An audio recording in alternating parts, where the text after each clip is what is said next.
Hello guys, ito yung ganap ng fiesta dito sa amin. Umaga pa lang ay umpisa na kami magluto. At ayan, si Robert ay busy na sa kanyang menu. At hindi lahat ng ganap ay nabidyuhan namin. Kasi syempre ako yung tagaluto, ako pa rin yung taga-video. Kaya pag naalala lang na mag-video, yun, may record tayo. Pero pag nakalimutan na, busy na sa pagluluto, so, ayan, walang video. Ayan, piniprepare ko na yung aking pork hamonado na lulutuin.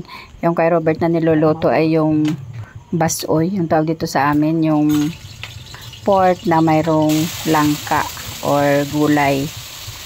At nagumpisa na ako mag-fry ng aking pang minudo, yung ating patatas. Piniprito ko muna yan bago ilagay sa ating karne para masarap. So busy kami. Pagpasensyahan nyo na yung nakahubad kasi mainit daw, kaya ayan, walang damit. Yan ang ganap nitong Three Kings. Yun ang ano dito sa amin. Parang fiesta. So nagtutulungan na lang kami dalawa magluto. Kaunti lang naman ang aming handa. Kaya ayan, kami lang ang gumagawa ng aming mga menu. Bahala na kung ano ang lasa ng aming mga niluluto. Basta meron lang kaming handa. Yan ay pork menudo. Tapos naglaka kami ng manok. Tapos merong basoy. Yung tawag dito sa amin ay basoy. Tapos merong spaghetti. Meron din kaming salad. Basta kung ano-ano na lang yung maisip na lulutuin. Ayun na lang. Ito ay late upload na talaga kasi hindi ako nakapag-edit dahil alam nyo naman sobrahan tayo ng pagod, parang hindi gumagana yung aking utak, kaya ngayon lang talaga na edit itong video na to. Ang dami kong video na ipon pero ito lang yung aking na edit. Ayan, at malapit na maluto ang ating pork menudo. Nilipat ko na siya sa kaldero malaki kasi mahirap doon sa kawali dahil wala tayong pangtakip. So yan ay mga tanghali na. Nagluluto pa rin kami kasi yung kainan naman ay gabi, so may time pa magluto. Kahit hanggang hapon ay pwede ka pa magluto dahil yung sa iba yung fiesta nila ay tanghalian, dito naman sa amin ay gabi. Dati kasi one night lang yung event dito pero ngayon ay 2 gabi na.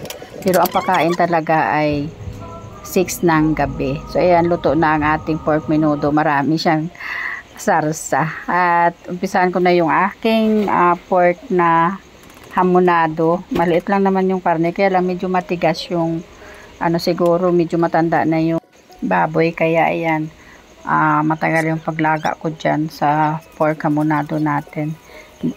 Prituhin ko muna siya sa kawali. 1 minute lang yan, side by side, para naman medyo maganda yung tsura ng balat ng ating lulutuin. Patsamba lang yan guys ang aking pagluluto. Hindi naman ako cook, kaya kung ano lang ang kaya kong lutuin, ayun lang. At mamaya ililipat natin siya sa kaserola para mayroong takip. At matagal ang paglaga ko dyan, mahigit 2 oras. At nilagay na natin ang sauce, yung pinagbabara natin kanina. At ayan, nilipat ko na siya sa isang kaserola para naman matakpan at paininan lang yan ng apoy para naman madaling maluto. At ayan, luto na ang ating pork hamonado at paggabi na yan dyan. So nagumpisa na ang ating bisita, first batch. Yung kapwa ko na content creator, napunta sila dito sa amin. Hindi ko na nabidyohan lahat ang mga ganap kasi nga tayong taga-video, tayo rin ang taga-luto. Ang hirap.